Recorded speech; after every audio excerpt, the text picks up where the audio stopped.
Hello and welcome to another Minecraft video, and today is going to be episode 2 in the Redstone tutorial series. So last time we basically discussed different ways of powering devices and different inputs we had. So we discussed the button to release cake from a dispenser, and also how we can wire that up if we don't want the dispenser directly next to it, and how the power works if it is directly next to it. Now, what we're going to be moving on today is how to move the display that we want to come from, say, this pressure plate here. So if a item is on this wooden pressure plate, as we learned last time, it will send out a signal onto this wire.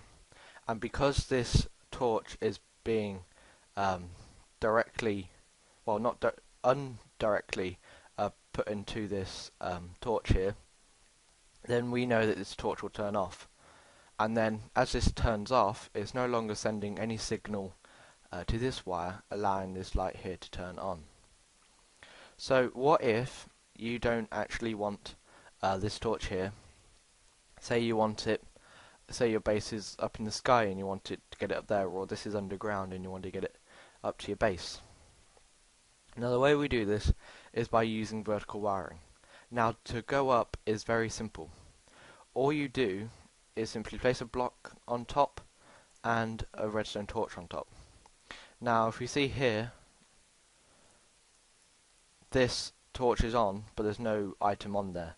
This is because this is just the same as this. It inverts the signal.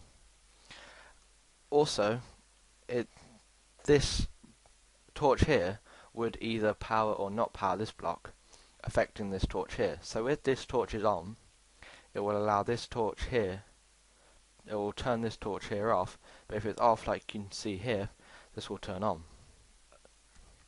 So if we now place a item on the pressure plate, you'll see that the top torch turns off instead of going on, which we want it to do. This is because we've got 3 repeaters here. So a good way to remember it, if you have an odd number of inverters, which these all count as inverters, it will then show the opposite of the initial input.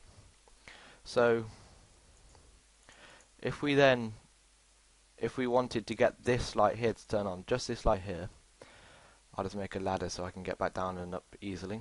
Oops.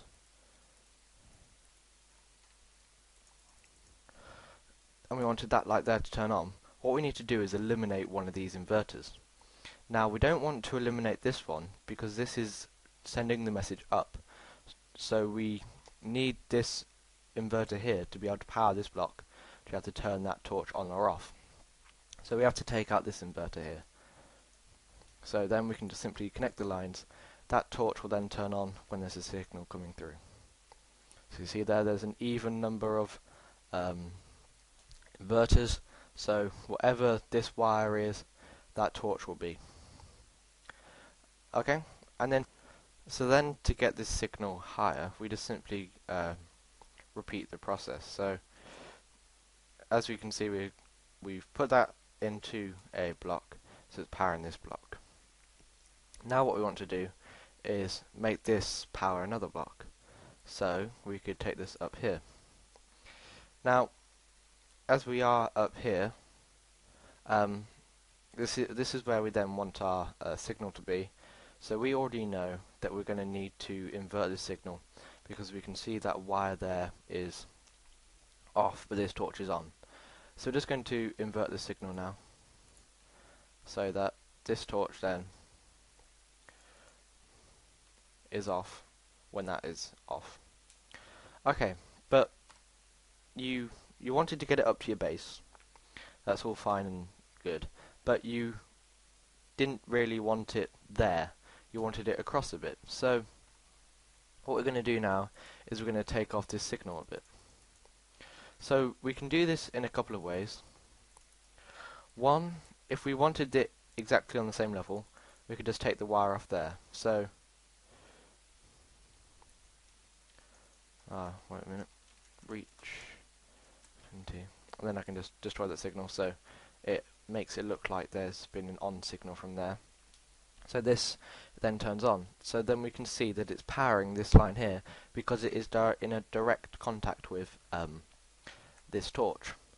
So now instead, if we wanted it higher, we could place a block on top. And if you remember when we did the vertical wiring, we know that this block is now powered.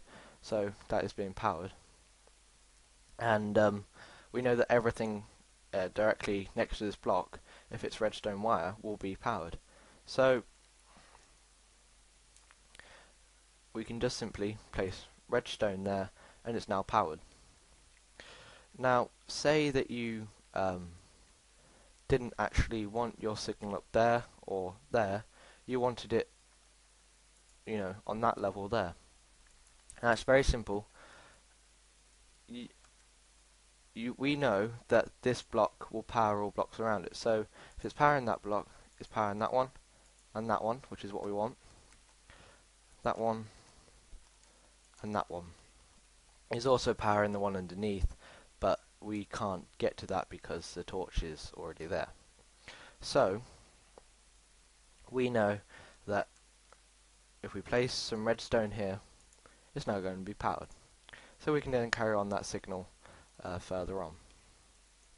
Now, if you say, if we know this is now powered, so we can do more things with it. And as we know this is directly powered, we can use it for a couple of things. So we can use it to activate some devices.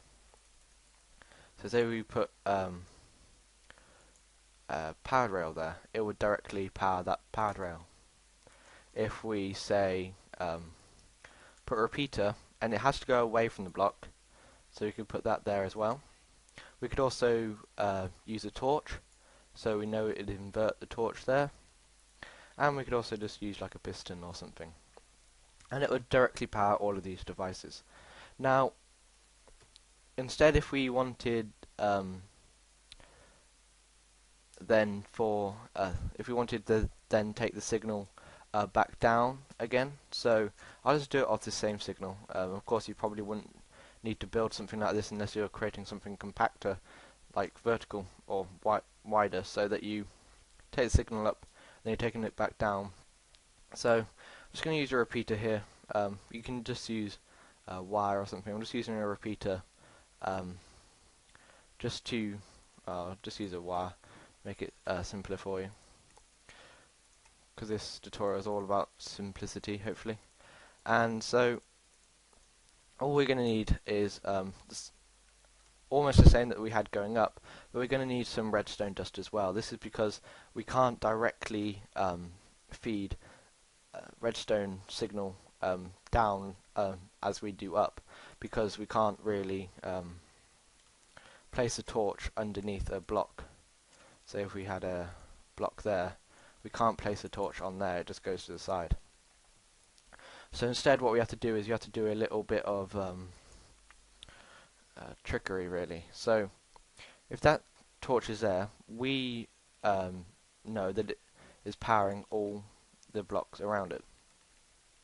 So we can then use this to our advantage for getting the signal down. So we can see here that it's powering the block underneath it. Oops. So we can simply just place redstone there, and we know that that would power that. The block will update, there you go. And that will then come down there. So to then get it down again, we just simply place a torch here. So we know that that torch there will affect that torch there. And then if we just come down another two, just like that, then that's how you place redstone dust on a block that you can't see. If you have something above it, if you right click the redstone torch there, it will place redstone dust on that block, because the redstone dust can't go anywhere else. And then we can just invert that again, and then we can just take this down to the ground, and then we have our signal. So if I then wanted my display here, say, if if we hook that up again, I don't want that button. And you can see here, if I then go onto the pressure plate, that torch turns on. But it is a much greater delay than, say, just having the torch here, or even there, because you see that one turns on, then after the delay, that torch turns on. This is because each time the power moves up one of these vertical channels, it delays a little bit. I wouldn't worry too much about this for now, as it's only minimal and it really shouldn't affect anything.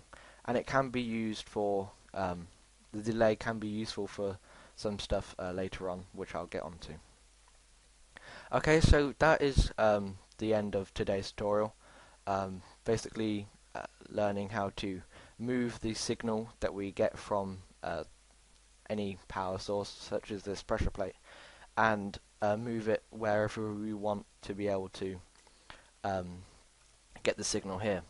Now, I want to ask you, what would you like to see next? Would you like to see logic gates? Would you like to see some other redstone basic, like other things you can do with redstone without getting into too many complicated logic gates or stuff? Or would you like me just to do a series within a series, just going through all the redstone logic gates and explaining to you how they each work and what you use them for? Okay, thank you very much for watching. I hope this tutorial has been helpful for you, and that you can go on and create more redstone for yourself. Yeah, so thank you very much for watching. I hope to see you next time. Bye.